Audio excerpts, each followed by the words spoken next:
As always, we got Gunny Matheson, Joe Schmidt, and our special guest today. All right. Okay, we ready? Do the thing, Joe. All right. Episode 98, Todd Crawford. See what that is? Cool. It's pretty cool, huh? Kind of get you going. Big time. And Tom has a little speech, Yeah. and we roll. We're back. And as always, we got Gunny Matheson. He did it. Dude, you messed it up. Like, For another episode of the show. it's rhythmic. You got to keep the rhythm. Yeah, I don't know what. We're back for another episode of the show. As always, we got Gunny Matheson, Joe Schmidt, and our special guest tonight, Todd Crawford. One and only. One and only. That's good, Tom. Thank you. Yeah, He, you think he pronounced it right. after 98 shows, I'm still screwing it up. That's pretty cool. You guys have done 98 shows. Yep. And you've only seen 0 of them, and I've seen 2 of them. I'm missing it. Yeah, no, it's not a prerequisite to watch the show to get on the show. I mean, that's Yeah, it's gotta be cool. No, but That's it's a good thing. like part of a prerequisite is you got to be good at what you do. You're pretty good at what you do, huh? $3 million rider. How many of those are there in the NRCHA? 2 others. 2 of them. Corey and Justin Wright. It's pretty cool. And you've won $2 million in the cow horse and just under $1 million in the reining. 3 million. In the cow horse? Yep. Oh. I missed that conversation. Just said that. Yeah. No, he said Justin Wright and Corey Cushing. They've also won Oh. 3 million. Okay. No, and you'll deal with this a little bit as the show goes on. You'll realize get that used you're to going to going pick out. on me because I say dumb shit. Yeah. And 80,000 short of being $1 million rider in the NRHA. I hope that's all. That's- Come on, Trevor. Give him a level 4 horse. Come on, Kidding. Trevi. Yeah. Trevor Dare is just being a little stingy with the good livestock, I think.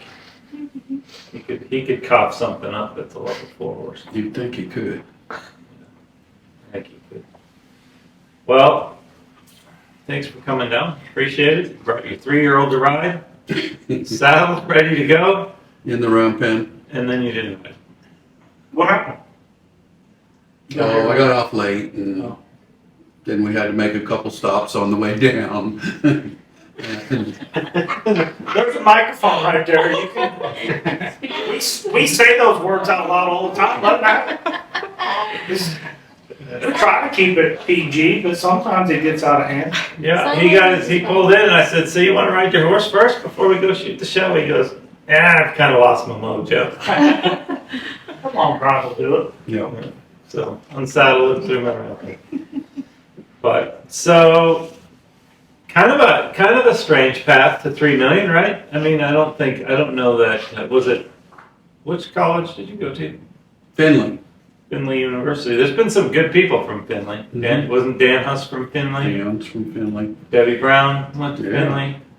Casey Hinton. Casey Hinton. Who else? A lot more people that I have no idea who went there, but a lot of them. Yeah, but not necessarily known. Yeah, for semester. Trevor go? Semester. Yeah, briefly. Yeah, Yeah. and not necessarily though known as like a juggernaut for producing national reining cow horse $1 million riders. No, it's a little different coming from back there. Yeah. No, but there was, Reining was just starting. So we got to get into that from kind of the bottom. So who was there? Like who was teaching when you were there? So the first couple years, Dale Wilkinson and his daughter Mavis taught there, and then Clark Bradley came. So those were the teachers there for those 4 years. Yeah, that's a pretty good group. Couple big names right Yeah, there. for sure, and that's why I 3 guess- big names. I'm sure we're missing some too. I think Brandon Brandt went there too. Everybody in Makes sense. Ohio went there, Yeah, I think. yeah. I Doesn't think- everybody in Ohio go there? I mean, that rides horses? I don't think Sean Florida went there, but I don't We think- know. Yeah, but he's Go to college. close enough that it I know. counts. But I he don't- was right there. I mean, Yeah. he used to come there. I remember him coming there as a kid on a little little horse, him and Bill came up and would do little shows and stuff. It's cool. Yeah. Yeah. That's pretty fun. Yeah, and I don't think Sean is smart enough to go to college. He's proved that. Yeah. Every time again. No. Todd, you have no idea what these guys said the other 97 episodes about you I have no or idea. about anybody else. I mean, It's okay. So how do you get from where did you go after college? So I want to figure out how you get from Findlay College to one of the greatest reined cowhorse guys ever. So I went to Scottsdale, Arizona, and worked for Pete Kyle for a couple of years, and then from there I went to California, Chris Benedict's place at the DLR Ranch, and trained there for probably 15 years. So that's where I got started in cowhorse. So going back to Pete, Pete was at that time doing a lot of all-around horses. Yeah, I really like at that time there were like Bill Horn and Larry Rose were probably the only ones that actually specialized in reining. You know, I think even Tim probably had, you know, all around horses. That's what we did. That's the only way we made a living, you know, and your family, I'm sure, did more than just 100%. reining. You had scratched your way any way you could just to be able to ride. So Pete did all around horses, and we did that. And actually, when I moved to California, then we did all around horses for several years before we kind of moved into reining and cow horses. And so when you were working for Pete, that was probably a time when I'm thinking of Arizona, that was probably Pete, Al Dunning, the Pauls. I mean, what was the group? Who was the group that was? probably Because it small. wasn't like it is today, right? No. Actually, I think Dell was there at that time, or not too far after that. Dell moved there, but it was mainly those people that you mentioned, Jim Paul, and then Jimmy and Randy, and but it wasn't near the industry that it is now in the Scottsdale area, where all those guys are there.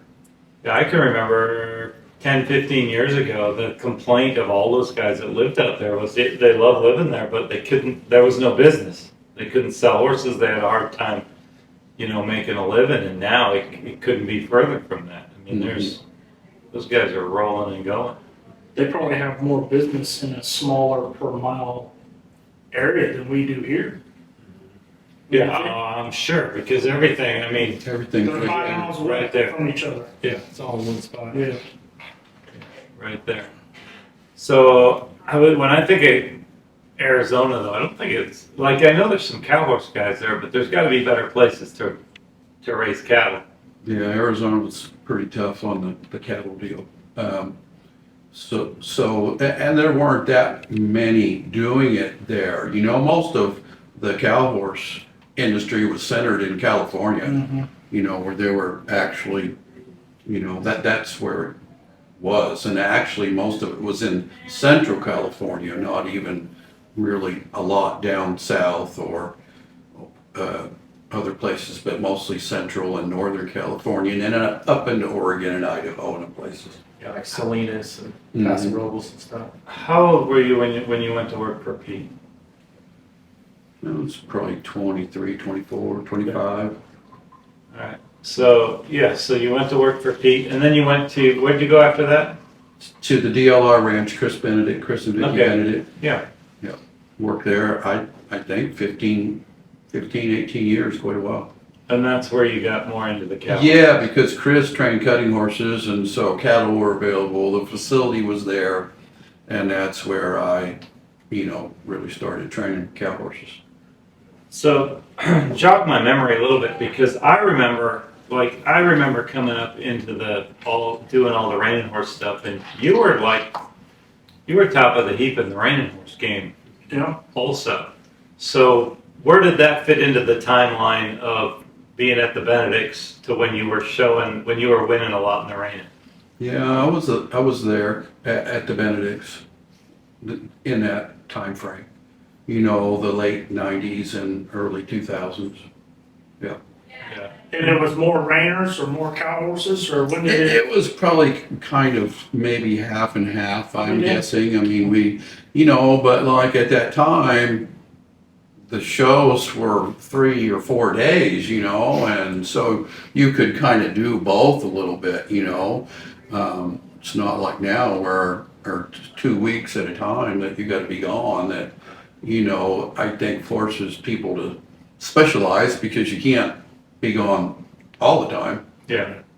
And I know we were talking earlier, you've got a reiner for this year, a 3-year-old reiner for this year. You got to just take him everywhere with you now. Huh? That horse he's been every place I've been, which is quite a bit. Yeah.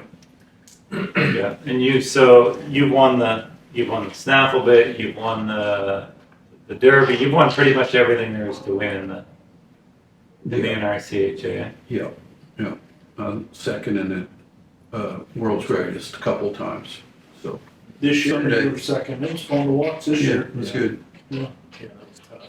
Yeah. No, it is so much fun to watch. For me, to watch the horses go down the fence, I mean, there's nothing like it. There's nothing like it.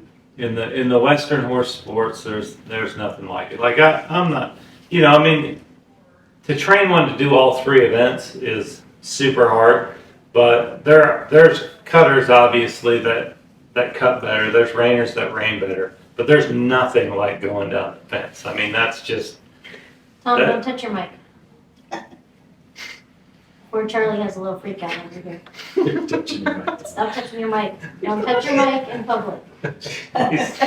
So, If I can't touch my stuff, I don't know what to do with my hands. What do I do with my hands? Yeah. You've had 98 episodes. Yeah, but for 75 of them, we were able to touch mics. Yeah. yeah, lots And of stricter fidget. rules lately. Yeah. Yeah, lately there's some more rules, but Yeah, we're gonna have to, upper management needs to look at all these rules, huh? yeah. So you went from California. When did you move back here? I moved back here in 2003 to Oklahoma. So you were. I'm trying to think of. You were in California since the 80s then. Mm-hmm. Yeah, cool. I moved to California in 85. So I moved to Pete's in 83. I moved to California in 85. Then I moved back here in 2003. Okay, so refresh my memory. I'm thinking of you were on the cover of the Reiner with a bay horse, right? Someone's Peppy Dog. Okay. And what did you win on him? I won the NRHA Open Reining horse title one. Okay. Yeah, and that would have been the early 2000s? Mid 90s. Mid 90s? Okay.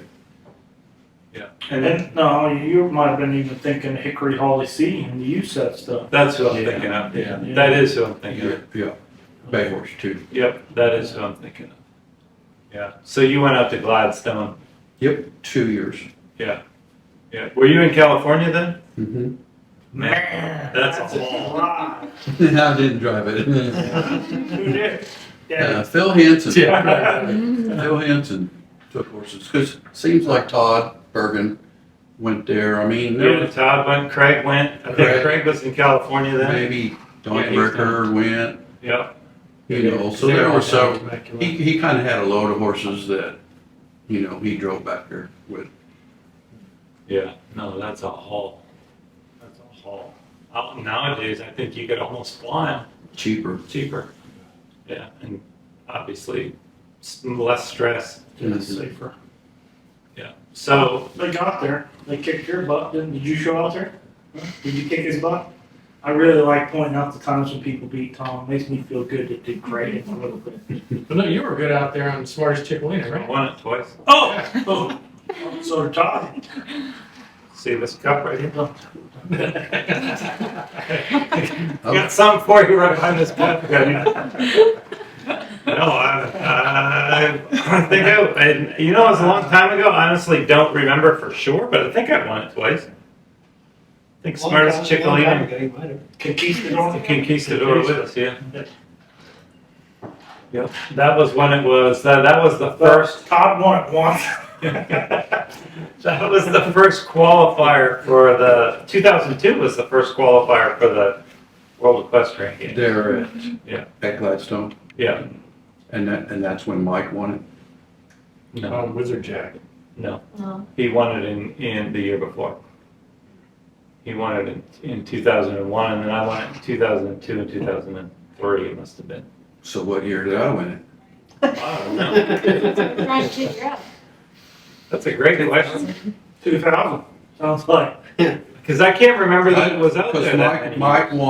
won it the first year. and I won it think the you second won year. the year I didn't go, because I had him. And you took Starbuck. Yeah. Reached for his hat, and going through the middle, and he changed leads, so he was all, What? never wore a straw hat since Poor then. Jesse.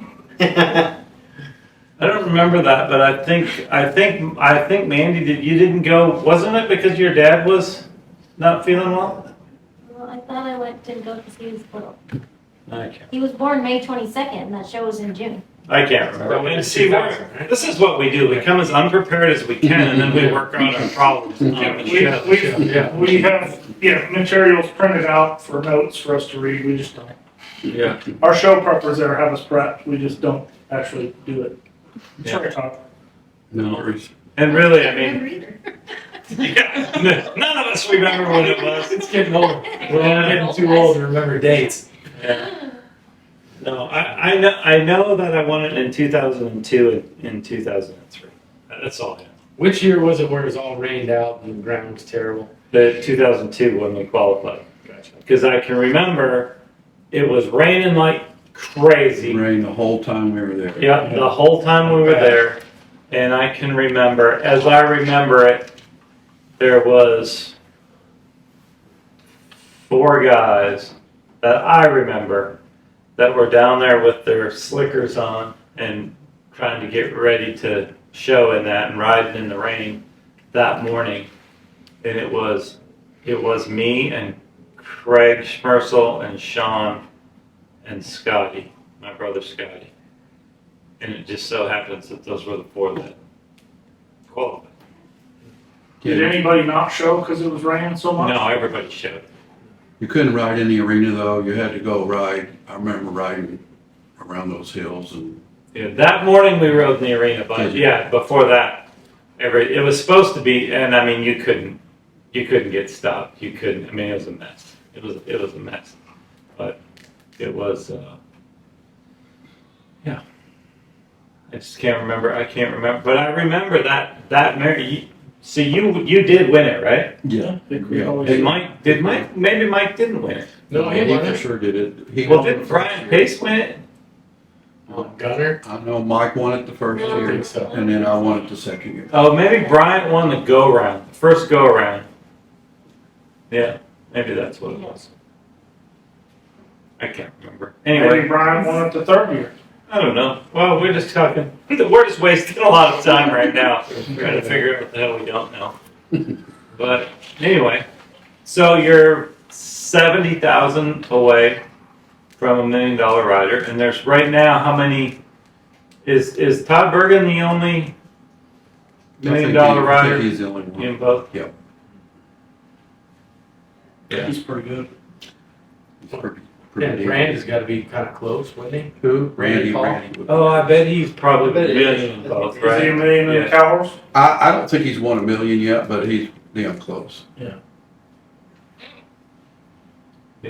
And he's definitely $1 million rider in the ranking, right?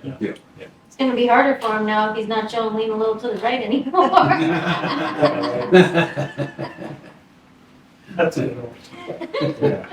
For a long Did time. you show any of those horses in both? Hickorys Holly Cee? Yeah.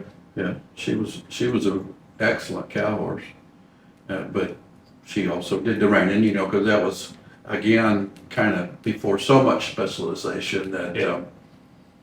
you could still do that. That's She what we're. was maybe 8th at the Reining Futurity. That mare was. You know, I had fallen down on her out in Fresno that year.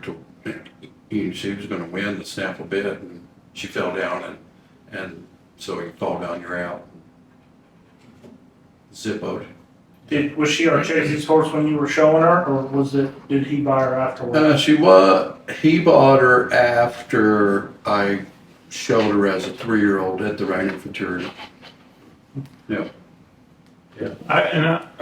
One thing that I remember too, I think, in my opinion anyway, you were as good as anybody at getting one ready that was hard to get ready in the Reining. You You were just said that in public, dude. How's he ever gonna crack $1 million now? People are gonna be saying the ones that, oh, it's Tom. He can get it Get ready. those tough ones. I think he only rides those ones that Trevor gives him. I'm older now, so Yeah. it ain't happening no more. Because I sent you one. I remember I had what was that horse's name? Don't Chico. Don't cheat. Yeah. Chico. Because I showed him a couple of times. And I thought that was as good a horse as I ever rode early. I showed him one-handed at Stephenville in an AQHA class schooling him, and that was early. And that was maybe June. I mean, that was early. And he was as broke. I thought that was as good a horse. And then I showed him a couple times and kicked out both times. Big stopper, big turn, but he kicked out a couple times. And I'm thinking, Bob Stinner owned him. I think Bob Stinner and maybe Doug Van Rees owned him. Yeah. And I thought, who am I going to have ride this horse? Because I had 3 other ones that were easier, not necessarily as talented, but easier. So I thought, I got it. I sent him to you. And you got him through the go-arounds real good. Like you were maybe in the top 5 high composites going into the finals. He was real good. And I was sitting with Bob and Doug for the finals because none of mine made the finals. And watching you show that horse in the finals, and then that son of a bitch kicked out. You were having a run. Yeah. You remember that? Yeah.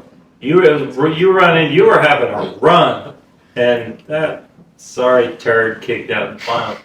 And then went on to be, you kept him for a long time, right? Mm-hmm. Kept him in the barn. Yeah, we had him for a long time, and then Randy's granddaughter showed her forever. Yeah. the fella up here in Yeah. Marietta or Yeah. somewhere up there, they showed him forever. Did everything with him. Randy Shepherd. Yeah, that's right. Yeah. It's funny some of those horses though, because like we've talked about it before, sometimes we don't just spend enough time. You know, we go, he's kicking out and he's probably not going to be. That horse, once you got him over it, He was good. he was good for a long time. forever. I mean, I think that horse showed till he was 20. 25. Yeah. Yeah, long time. Yeah. No, that's incredible. So how long did it take you to get all the crap that Tom put on? Fix all that stuff. Probably got at least twice as long as it should have. Yeah. Well, I remember being up there at the Reining Futurity outside. It was before they had that covered pen. They had that arena that was just outside. Oh, right. In the nighttime, the wind was blowing 500 miles an hour, and I was out there riding Dunnage Chico. Yeah. Saying nice things about Tom on your way, right? I can't believe I got myself into this. What's he got me doing? Yeah. All that up. Well, the good part on that type of situation, you have someone to blame a little bit. If you talk trash and then you're getting mad, Yeah. that's not too bad. Yeah. Yeah. That little turd would fool you though, because he was tricky because he would warm up, like he would make you think he wanted to play, and then when he went in the show pen, not so much, but anyway, there's plenty of those. We don't run into those, I don't think we run into those as much as we used to, huh? I don't think so either, no. I mean- No, not that, well, I think now, I'm guessing that it's, again, so daggone tough that, you would not feel very comfortable going and showing one of them against the horses that they have today, because they're so good. Yeah, no doubt. And the breeding is the breeding program's for everybody. I can't really remember the last time. I mean, when you think about it, 20 years ago, it was a crapshoot whether they would show or not show. I mean, they might walk in that pen and just not horse show. It just doesn't happen as much anymore. I mean, there's just so many good horses. So we know what the breeding what the breeding what has happened with the breeding and the reining. How about the cow horse? Same thing, you know, and like you say, it used to be that we took horses that couldn't do anything else and tried to make them reining horses, you know, because that's what we like to do. And I think the cow horse went through that same phase, although the California, that Central California group had, you know, like the King Fritzes and the horses that kind of those guys got to using that had a lot of stop that could do, you know, all three of those events. So that area was pretty specialized and had a good group of horses, Greg Ward and all his Remedics and Master Remedies and the horses that he raised. He had a great breeding program. And there were several other, you know, of the dot bars that had come, you know, kind of before I moved there, but were still around when I was there as well. So when you think of all those, when I think of I was a kid reading about all those horses and the Wards and the Reminics and all of that. Would those horses have been relevant today? Yeah, I think so. I think that they were awful nice horses. Some of them, you know, were awful hot, you know. So and maybe that's where I kind of learned to get around that, you know.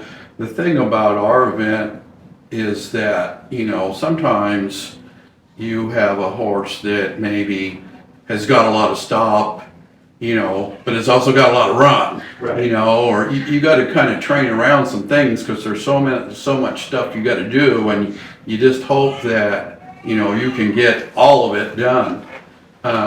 So too, I think that's helped my horse training in that a lot of times having to make those horses work, you know. Sometimes horses will have a lot of stop, a lot of cow, and have to have a lot of stop with the cow, but doesn't slide very good, you know.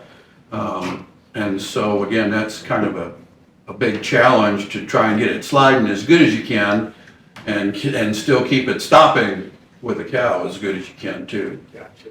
Yeah. That's the thing, as far as the breeding being so specialized, you know, the reiners, that's the hard part about what you guys do is our reiners are bred to do all the maneuvers super hard, but then stay really quiet. Now, but they wouldn't have any cow. So, and we've seen, I mean, we've seen a couple and I'm not gonna name any names, but we've seen a couple of horses like in the World's Greatest that were really good at the roping, really good at the reining, but in the cutting, if they could get through and mark at 212, that was good. Mm-hmm. I mean, that was because they just didn't have enough cow. So the hard part to me right now, knowing the breeding, is the cutters probably aren't quiet enough to be reiners, and the reiners probably don't have enough cow to be cow horses. So now you're trying to find that Mix Yeah. of horses, and I think, you know, like I wrote a voodoo doctor that he was an exceptional cow horse because he was big enough, he could really run, he could really stop. I think we could use some reining horse influx into our breeding, you know. Sometimes the cutting horses have they're a little more level made, you know, and sometimes they struggle to run, sometimes they struggle a little to stop. They're still good cow horses, but if we could have something with a little more reining bred that, you know, kind of picked things up a little bit and had some of that stamina and strength and bone, which I think that the reining horses have now, that would add to our cow horses, trying to find the right mix of that. It's interesting you say that because whenever I watch a lot of those big events in the cow horse, it seems like a majority of them are all cutting bred. Like they're all by metallic cat, dual ray. Yeah, without a doubt. There's not really even I would say more of them are bred like that than even by cow horse studs that have been successful at their jobs, you know? Yeah, and I would agree with that. But that they have their faults too, Yeah, that if for we sure. could improve on that, be good for the industry. Yeah. So do you think with the breeding part of it, do you think that that's gonna, at some point, do you think it'll ever be exclusively cow horse studs breeding cow horse mares and that's what you're gonna end up riding? Is it gonna get to that point? I don't see that. I see an influx of all of the horses Right.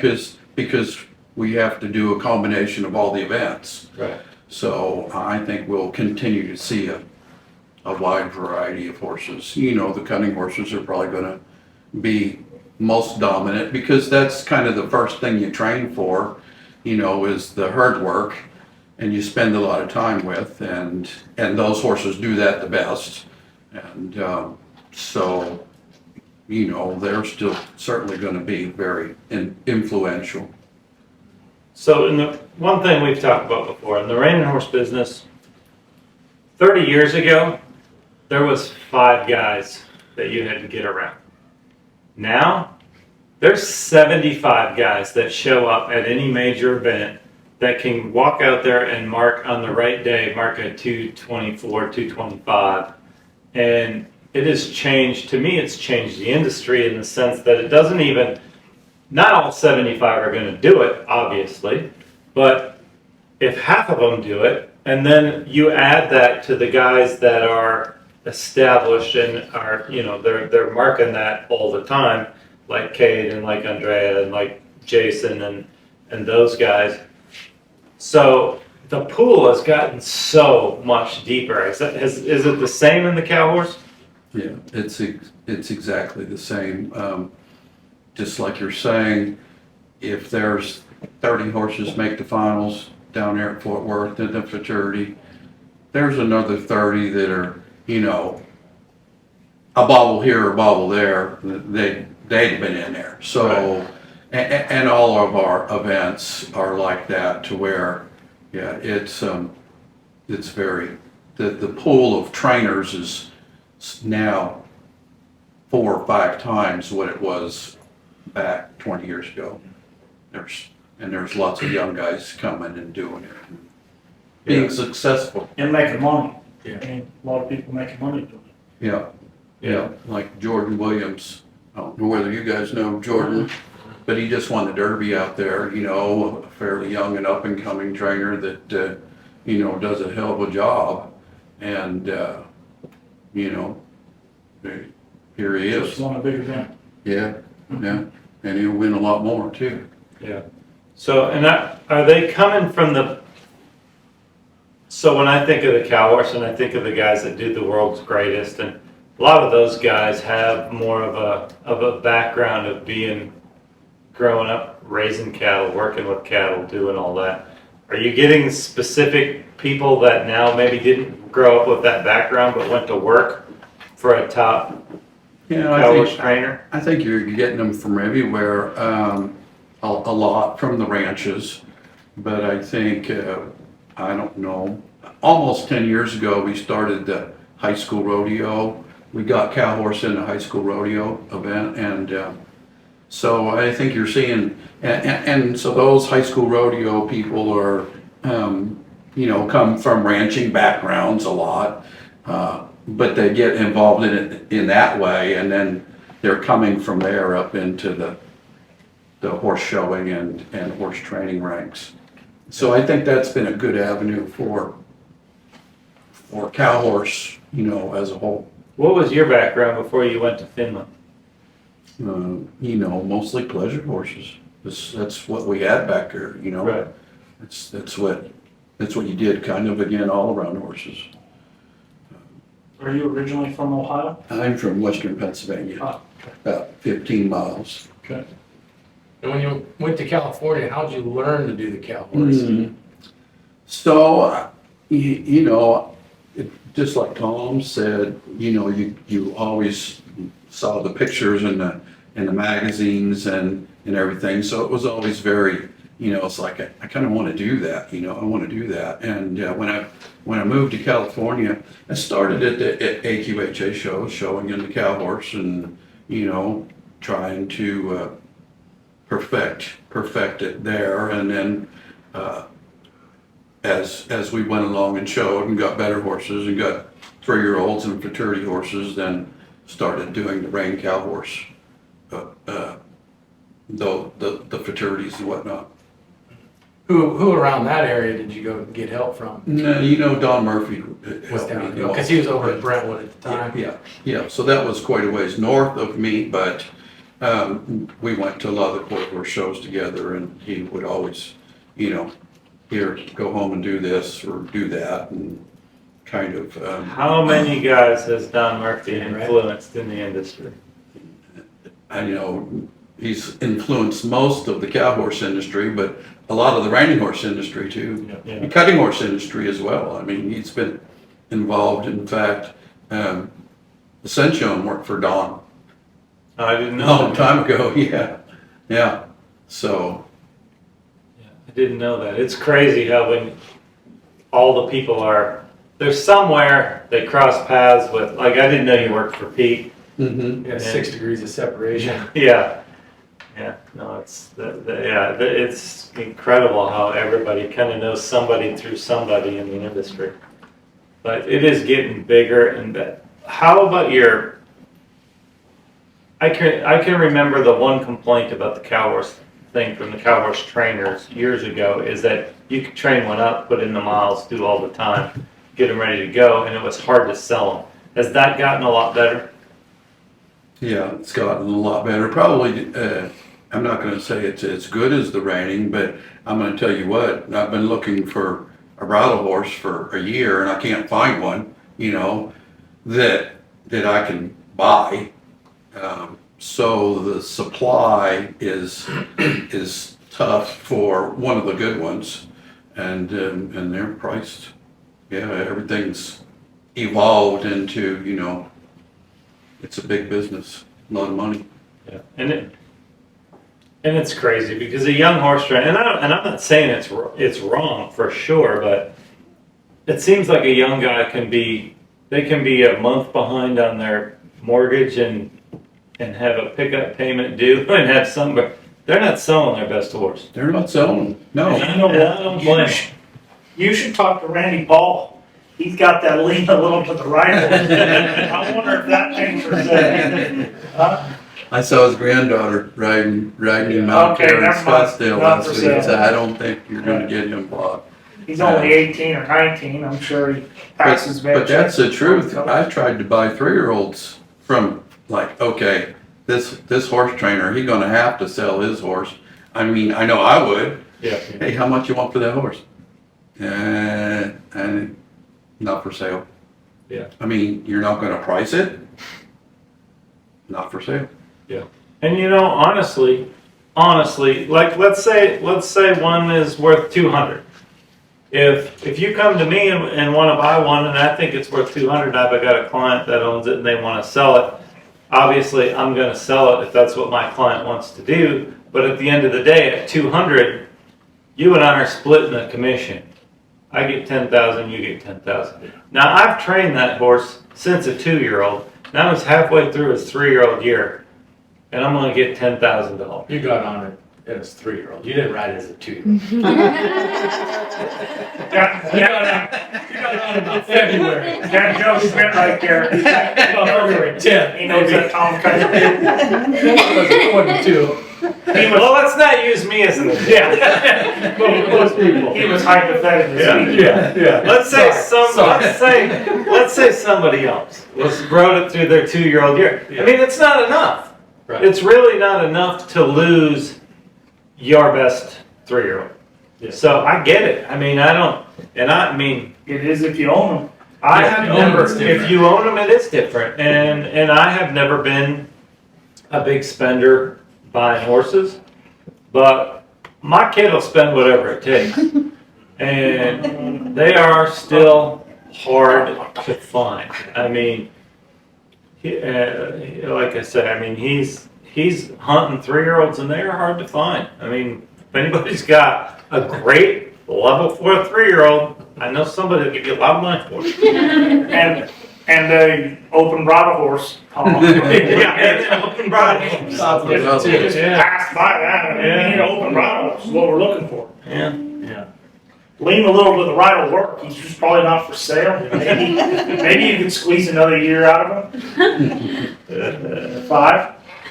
How much is the boxing done for the cow horse? The boxing is huge, and it's done a lot for the cow horse, because now we have a place to, like particularly if one, to introduce them, they can show in that. If you have a 3-year-old that's not a great horse going down the fence, but it's a, good cutting, and it can get through the reining, then you got a place to sell it, and those people are spending a lot of money. Those people are just like your reining non-pros are spending a lot of money on the good horses. So there's like almost open quality horses showing in that boxing class, and it's got very competitive.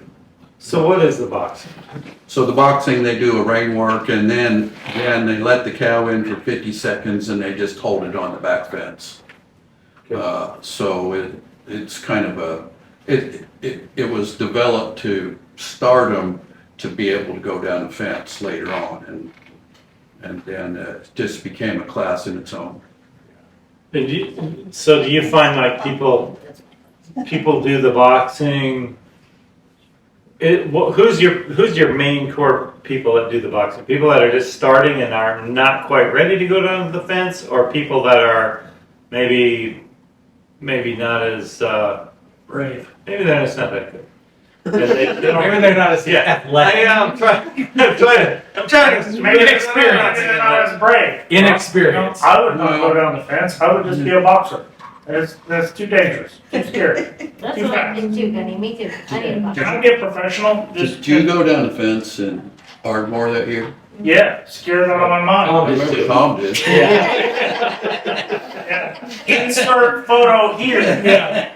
My wife has the photo. Yeah. Right? Yeah. So Tom would be your prime customer to do the boxing. Basically, is what he's saying. Yeah. I ain't scared. I'll go down the fence. Clearly. Yeah, but you shouldn't be. You shouldn't be going down. This guy Okay, wait a minute. Now we have an insider, okay? So apparently that horse I rode, that horse was with Jason Grimshaw.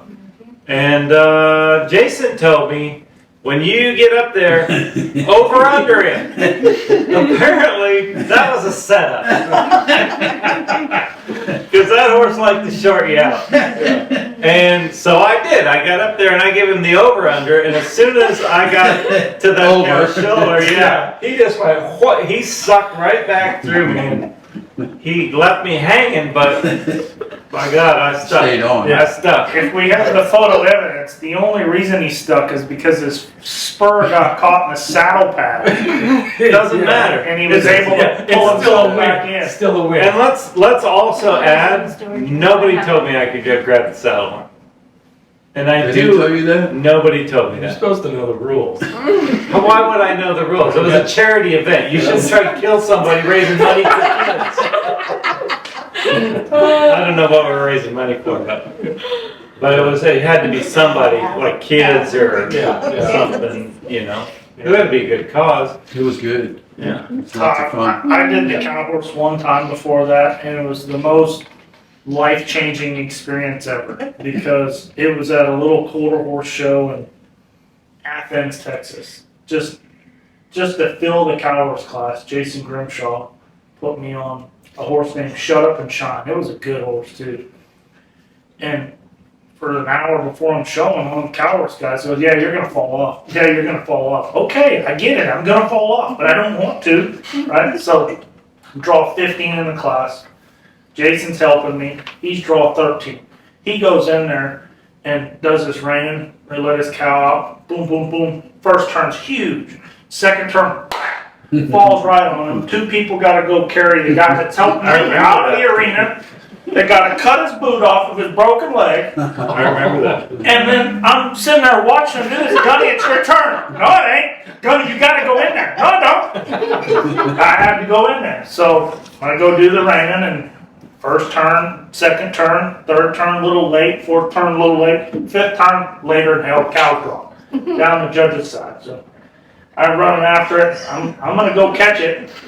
and I catch it at the corner, and I look at it and sit back, and that horse checks and bounces my ass this high out of that saddle. I'm hanging off the saddle, get myself put back in, and I just walk out of the arena. I tell the judges, this is too much for me, I'm done. So, boxing is right up my alley, too. I mean, but we don't have a picture of that. There was no photographer that I'm sure there was. Yeah, that was my first foray into the cow horse was also there at Athens. That's why I thought I would do better at the charity As event, we're practicing, huh? because Bobby Lewis asked me to fill a class on a horse, Measles Hickory, and Sam Rose had him his whole 2-year-old year on cows. So he was and he was a good reiner. Like, I mean, he won 50, 75,000 on the reining pen. He was a good reiner. And I qualified for the world, showing him, filling the class, I qualified for the world. And then I thought, well, this is not that hard. And then I went to the world show, and I looked like a complete asshole. Yeah. No, I could not have looked more out of place. I was a little embarrassed because I didn't really pay attention to the rules or anything. Yeah. I was chasing that cow all over the place. And then once it goes to shit, You're done. well, not only are you done, your mind just doesn't, they're just like, I don't even know what to do right now. It's so bad. Yeah, once it gets out of, because in my mind, I was going to go in there, and it was going to go turn, down the 231, like that's, and then right from the start, from the time I walked into the gate, it was closer to a 201 than a 231, Yeah. and it just never got on track, and it just was awful. we've told the story on the show several times, but maybe he hasn't told you. To get ready for it, he borrowed 4 or 5 cows from his dad. He killed 2 of them. Like, he didn't actually kill them, but while they were in his possession, they just died. Yeah, I came out in the morning and 2 of them were bloated, huge, the legs like this, so I was like, son of shit. That's a little hard. Yeah. Cow horses. Yeah, no, I didn't. I'm not into the cows and the dogs, and I'm not good at it. But I do like to watch it. That's good stuff. Yeah, But back to the question, who's the boxing for? What are the For us. those people? Other than these Other 2 than you yokels. guys, it is for the beginners, the people that are just coming in to I'm not a beginner. I'm a world show start qualified. cow. I've qualified for worlds. But mostly just beginners. Yeah, no, he would be out of the box. Yeah. Did he qualify for the world? I'm just qualified for the world. You're done. You can't go back. You can't drop back into the Yeah, boxing. exactly. Did you ever sell anybody a horse and then ride it for her and fall off of it in front of her after you sold it to her? I could probably done about everything down here. You can't remember? No. Chappie was telling me he thought you did. He remembers all that dumb shit. I have never fallen off in the show pen. No. Just showing it to him. Showing the lady the horse. I think, yeah, but I can't remember. Sounds about right. Well, I mean, sometimes, they fall down, cut in half, they fall down, and I think I ended up, he went down on his hind end, and I'm like, Had that happen. yeah, that's part of it. Yeah. Sometimes you gotta save yourself at that point. It's kind of an inside joke. It's not the same. I don't think it's the It's same not at the all. same. There was probably actual danger. I was turning a 3-year-old one year, and he got dizzy because he was zinging. And I shut him off, and he lost his balance, and he went down, and then I fell off, and I broke some ribs. The horse did not go down. No one saw it hit the ground at all. And Cade was standing there, and he's looking at me like, "What are you doing?" I said, "What do you mean, what am I doing?" He freaking fell down. He didn't fall down. He did fall down. For the record, he did fall down. He was standing on all fours. I was so confused. What just happened? I thought he had a stroke. Yeah. And I didn't really break any ribs, but it sure hurt. But you ate a lot that Right? weekend. I ate a lot that weekend. Yeah. Yeah. You ever do that? I looked it up and it's not actually possible. I thought I ate so much I popped a rib out. But it's not possible. I couldn't find it in any medical journal. Yeah. You know, WebMD. yeah. If I type in WE, WebMD just comes up on my computer. I'm that guy. So yeah.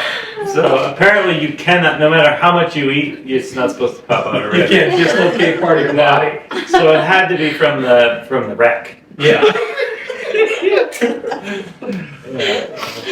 Anyway, we got sidetracked a little. I'm sorry, Todd, but I was feeling what happened. Yeah.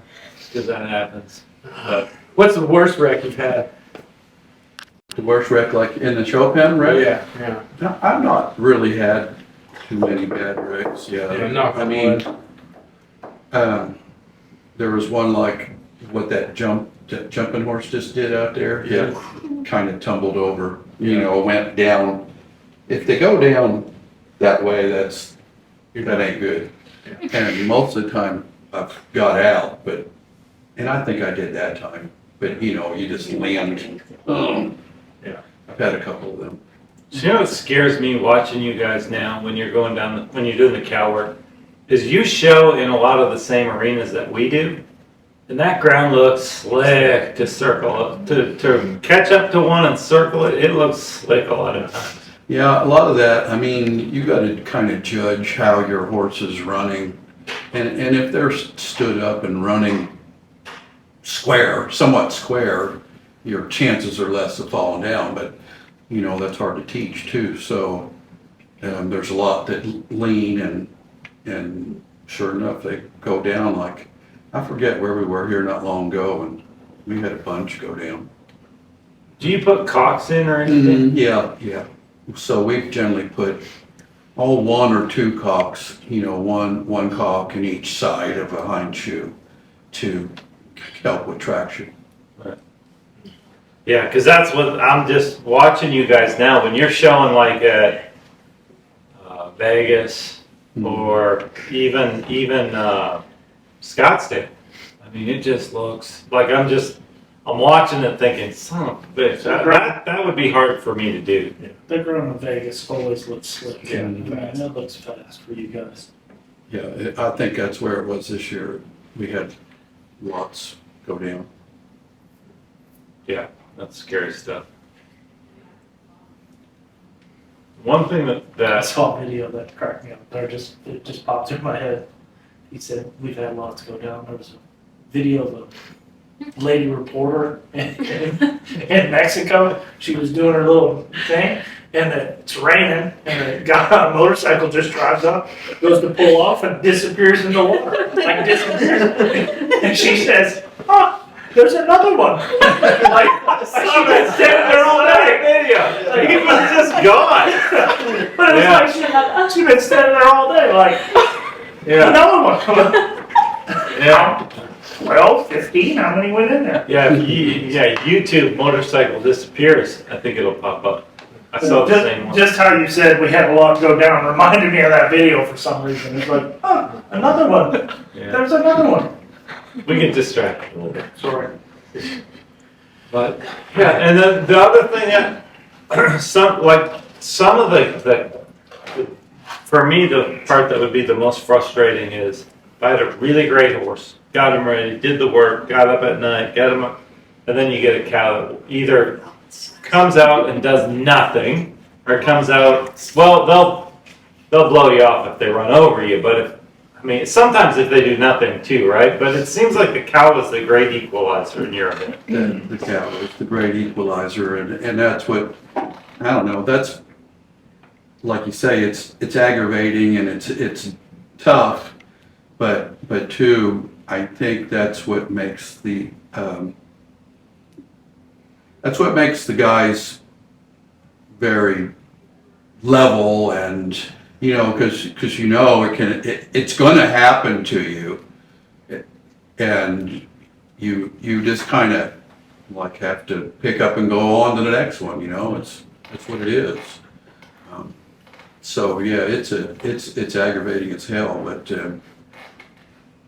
you just But there's a lot to So listening to commentary and other guys we've talked to, there's a lot to how you handle a cow, to how it shapes and how it works. And how it works, yes. Yes, there's a whole lot to it. And you know, you got like a split second to make that reaction, and hopefully your horse helps you make that reaction, and you know, can get it, you circled or turned or whatever you're doing, and the degree of difficulty, you know, you want that cow that gives you that huge, great big degree of difficulty, but not quite so much that you can't do it, you know? Right. So, that's the fine line. It's just like the reining, and, you know, you gotta go all out, and It's not just like the reining because you got a stupid cow. yeah, you do have that, but there's the same mentality of, Right. I gotta do everything that I can do to work this cow. So when you're working on one on the end, you nod for it and they turn it out and you're working on the end. Do you know for sure when to go down the fence, or just sometimes you go, like, I don't know if it's ready or not, but I'm gonna go. I'm gonna go, yeah. Yeah, I'm generally pretty quick to just go, because you're not gonna win that much there in the boxing part, sorry, gun. But you're just not gonna win. You're not gonna win much.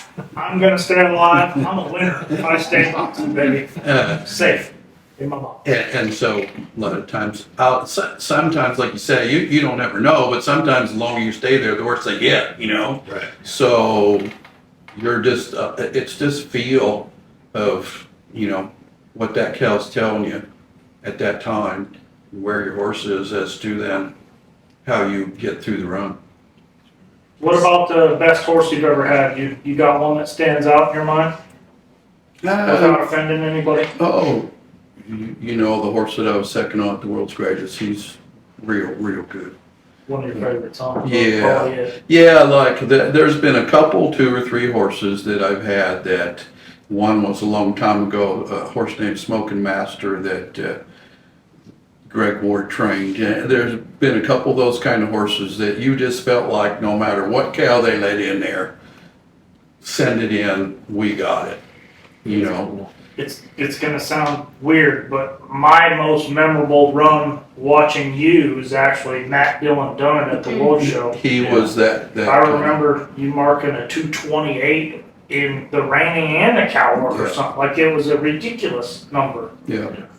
Just one of those nights that, you know, he was dead on, and everything worked, and yeah. What was the horse's name that you were second on in the world's greatest? One-time legend, one-time Pepto Gelding. And he's one you won a lot of others. You've had him? I've had him, I've showed him at the world's greatest for 3 years. Boyd actually trained him and showed him in the cutting futurity, and, you know, then he did miscellaneous other stuff, and I got him 3 or 4 years ago. So he started out as a cutter. Yep. And are some of them good? Some of those horses, do they just take care of themselves better than, like when you're got to circle up and or go down the fence, whatever, some of them more careful than others? Yeah, yeah. Quicker on their feet, you know, to handle it. And that horse, he's got a huge stop, you know, and it's not like a reining horse stop, but it's like Pretty cool. he will run that saddle horn right to your sternum kind of stop, you know, and so then obviously when you go down the fence, that's why he got him, because he's so quick to get to the ground and then get back up out of there. How many of those older horses, like you turn them and then you turn them on the fence and then you go to circle them up? How many of those older horses just know the job, just know how to lock in? And, You know, anymore, lots and lots, and most of them do, you know, anymore, even sometimes those 3-year-olds will be that smart, you know, that early. Now, there's not a lot of them, but certainly as Derby horses, they're getting to the point where when you come out of that turn and are ready to circle, if they're in the vicinity and they have shape, boy, they'll just have them all the way around there. I don't know if you guys have seen it or not, but I saw a video There was a somewhere. viral video. Yeah, of a horse that went. The rider fell off, The Yeah, horse he and finished that working horse the just cow. finished doing the whole Yeah, thing. I wasn't riding this horse, but I had a horse that I trained that he did that, my gal fell off, and he just kept on. That's cool. Go Pete, go. And like, okay, let's say that happens. Do you still get a score? I could just do the boxing, jump off, and let the horse finish. Is that possible? Or get a seatbelt and just tie yourself I in. don't know. You know, too scary. Too scary. It was thought. It was thought. I thought it was. Yeah, I don't think you get a score when you hit the ground. That's good stuff. So you got a Reining Futurity horse this year, I'm sure. So you can show unlimited. You can show as many as you want in the cow horse, right? Yep, How many of those you got? 3 or too many. There may be 5. Yeah. You know, which I probably won't end up showing them all, but I'll kind of delegate them off. So you've done both. Once you get to the horse show, if you have 3 Reining Futurity horses or 3 cow horse Futurity horses, which one's going to wear you out the most? You know, so I would say that the reining will. And I would say that because, like, you gotta go through the grind when we do the reining event. But after we do after we get done with the reining, then it backs off and, you know, like you can go flag your horse for 10 minutes or whatever, and you can go to the practice pen and work for 4 minutes, you know, But you don't have to do the But hour, you don't hour have and to a do- half of just right. keep loping, go in circles. And the same thing with going down a fence, you know, you go practice and you do someone does your loping for you. But, you know, most of your work's done once you get through the reining. Wasn't it Todd Bergen that was telling us that, man, once you guys are done with the reining, he love it because then then life gets easier. Life gets easier, yep. Where, when you're at those reining horse shows, good night. They Yeah. spend all night out there. Yeah. Every night, not just like 1 or 2, it's every But night. we got the covered pin now, so it makes it a little better. And you do have the covered pin. No, it is for sure. That part, I always wondered about that, like, because you see guys, some of those guys, the Dawsons, I don't know, there's 2, 3 guys that show up with 6, 7 head. Yeah, they're there all night long. But then, like I say, it eases off. So generally, even at the Futurity, I believe we only have 2 days of go round. So you're kind of maybe 4 days, 2 days before the Yeah. show, and then 2 days of showing Yeah.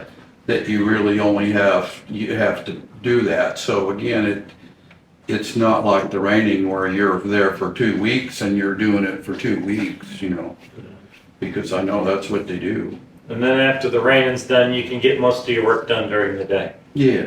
And it's almost probably more productive to ride a cow horse less on the cow because you still keep a want to hunt that cow in there. Yeah, Whereas the yeah. reiners, we want them not thinking, we want them just not thinking without us at all, you know, so probably less intense, I imagine. They're, yeah, I would say that because when you do prepare, you're just riding. You know, you're not drilling circles or lead changes or stopping. You're just spending some time warming up and riding, and then, you know, if you need to turn them on the fence a couple times or whatever, you do that, and then go to the practice pen, and it is what it is, you know.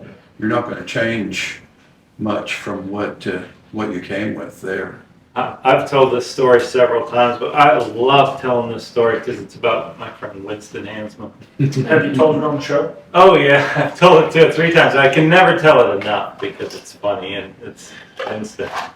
And he called me after he did the reining work at the Snaffle Bit. He's done it a couple times, and Winston, one of the greatest horse trainers that ever stepped across the saddle, and NCHA Futurity, won everything in the NCHA, and he was telling me, he says, Jesus, he says, I always thought you guys were idiots when you rode them. So what are you doing so much? You got to soften them here and push their hip over and do all this stuff. And why is it so hard? He says, I walked in there for the rein work and I looked off in the wrong lead twice. He says, that son of a bitch didn't act anything in there like you did outside. I said, yep, that's what happens. it. That's it. He was very surprised that when he walked in there by himself that it didn't act the same. And the thing is, it wasn't like now we breed with the reiners, we breed them to act the same. He was riding it like a cowbred horse, and that's even tougher. That's even tougher. God, I laughed because he had no idea why we did all that stuff. He thought we were just being silly. God, you don't know until you go in there and Yeah. it happened to you. How do you like showing in Fort Worth compared to Reno for 3-year-olds? Man, I really like showing in Fort Worth. Obviously, I love showing in Reno too, but Reno's like 24 hours away, and Fort Worth is 3. But the Coliseum has a really good feel to it, on those finals nights, going in there and showing in that atmosphere is something that you don't get to do often in our events, and it's pretty cool. And Reno was so big and open, and they never had the local support like I feel like we have down there in Fort Worth. Between in this North Texas area, there's so many people that enjoy that and come to it, and we're grateful for it because it's awful fun to go show there. And the facility's real good. They have that big covered pen, and they have lots of places to warm up and prepare. Have you shown at the cutting Futurity? Never have, no. No, not on your bucket list. Oh, yeah, but it's just like trying to do the goddamn reining and the cow horse, and that's all I need one more thing to do. Yeah. Trying to rope, Yeah. So I would love to do it, yes, but I don't want to go do it just to go do Just it. to I do want it, right. I want to have a nice horse and have it well trained, which again, that's a whole nother level of stuff, having to throw your hand down for 2.5 minutes and get through a run. Right. You feel with the cutting, all the cutting you've done in the cow, you feel like you could train one? I feel like I could come close. The showing part would be difficult because, there's a certain amount of, obviously I show a lot, but I help them a lot too. And so, the showing would be hard, and the making the cuts, and the quitting, and how to put that young horse in a spot where he can do it rather than again like Winston first time in the pen in the reining, and who didn't know that was going to happen. Because that showing facet is huge. That's a lot. It's a lot different. Like when you, this is one of the hardest things for me to learn to do the cow events, is that particularly the cutting in schooling a reining horse, you school your horse like you're going to show.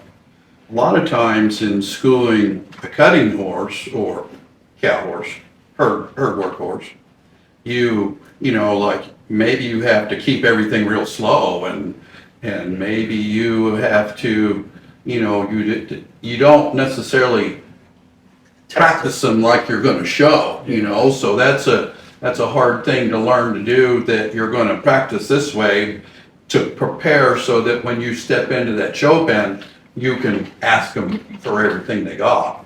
But same thing, if you ask them for everything they got every time you work on a cow, you won't have much when you go show.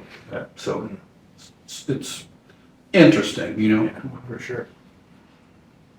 Yeah, that's what I wonder, because I've seen a few, you know, Todd's kind of wandered, Todd Bergen's kind of wandered in there. I've seen Chris Dawson has kind of wandered in there. I think Justin showed one last year at the Futurity.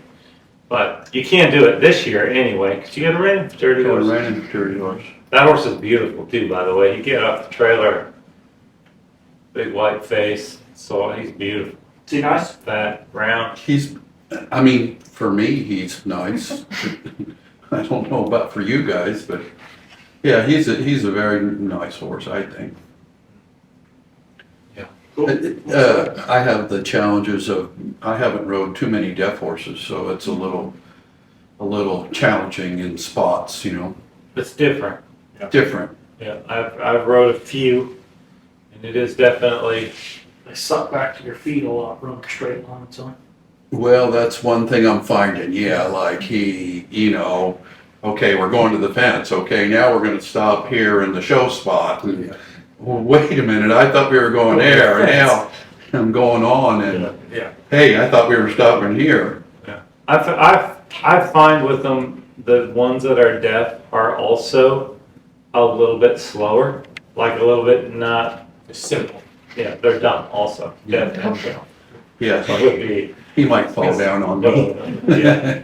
But, like Tim told me, Tim McQuaid's probably rode as many deaf ones as anybody, you know, without raising all the gunners, and he told me, just don't do anything different. Say whoa the same, cluck the same, do everything the same, and then just be patient because they don't have the capacity to learn it as fast. And I find myself, I've got a deaf one right now that he can stop a lot, but when I'm fencing him, he's running down there good, and I start second guessing myself. I'm like, okay, he's running good, but is he gonna, and as soon as I start doing anything with my body, then he starts checking, and so it's not even all him. Now it's in my head too, you know, they're different. So then you're the stupid one now. Yes, yes. I'm a hearing stupid person. Yes. Yeah, that's exactly how it works. Because you just get to second guessing yourself. And for me, anyway. That feels like the spot I'm in now, you know, a little bit like I say, I want to go to the fence and he wants to stop or vice versa, you know. Yeah, I almost went right over my neck the other day because I was fencing, and just like you said, they get to kind of, they're waiting for anything because they can't hear you, so they're waiting. And I just sat chilly for a minute, meaning I'm gonna sit chilly and you keep running. And he thought I'm gonna sit chilly. He thought stop, so he hit the deck, and I fell up over him, hugging his neck. And my family's laughing at me like an idiot. They do that. They're very unsupportive sometimes. And if we miss it, Joe goes ahead and points, so we make sure. Make sure. Or videotapes it, sends it to everybody. Yeah, if Joe can sense a problem coming, he got his phone out. Cameras out. Yeah. Try to share that as quick as we can. Yeah. Well, Todd, thanks for coming down. Appreciate it. Yeah. Looking forward to seeing you ride something at the Reining Futurity that, you know, Trevor's not sticking you with. Something. Well, I'm looking forward to it. I've really, he's a very nice horse and spent a lot of time on it, so. Yeah. Well, and he's It'd be fun. beautiful. He's got the look. I guarantee he got off the trailer and I'm like, that one looks like a reining horse. He looks like a reining horse. Yeah. I was excited to see him today, but Pam had to stop and do too many things on the way. Is that what happened? Hey, he didn't leave in time, don't let him be I was ready Tough crowd. all the way until it's like, oh, I don't It know. was 7. Yeah, everybody says that. All of our guests are like, I don't know if I want to do that. That's it. You'll get in the habit of not answering the phone. Yeah. You see one of us call. Yeah, that's You'll pretty- get in the habit. That's pretty common. I got rejected by 5 people one day. I haven't- 5 people that buy the whole miniature dog said no. They should have gone. How long did Debbie Brown work for you? I'd say 2 or 3 years, I bet. I bet more than that. I bet she worked there for Yeah, awesome. Awesome gal. Yeah, best. For sure. The best. 100%. The best. Well, they're gonna need a replacement for her, because she's retiring soon, isn't she? Well, maybe not. Well, Some stuff in the works, right? yeah, no, you dangle dollar bills in front of old Debbie. She turns into a hoe just like we do. Oh, yeah. Okay. She told me there a year or so ago, she was trying to get out of going to the shows. Yeah. Yeah. Let's see how well that The went. only Yeah, it problem wasn't working well. the only problem is I had a buckskin horse that he had. He sold it to Taylor Zimmerman. She won the non-pro derby on it. I text Kate, hey, good job with Pee Wee. He says, yeah, you better text Debbie. That's the only problem. Debbie keeps training, helping these kids win. Yeah. No, Debbie is amazing. Can't let her at go. that.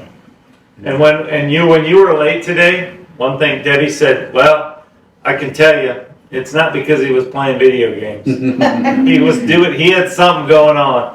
He's probably the cattle, she says probably the cattle weren't good this morning, he was yelling at all his help. Did a little of that. Jeez. How were the cows okay this morning? They were decent. So there was some yelling. Oh, good. Good. All right, well, Todd, appreciate it. Yeah. Thank Thanks you for guys. All coming. right. Good Rode the show. For the show.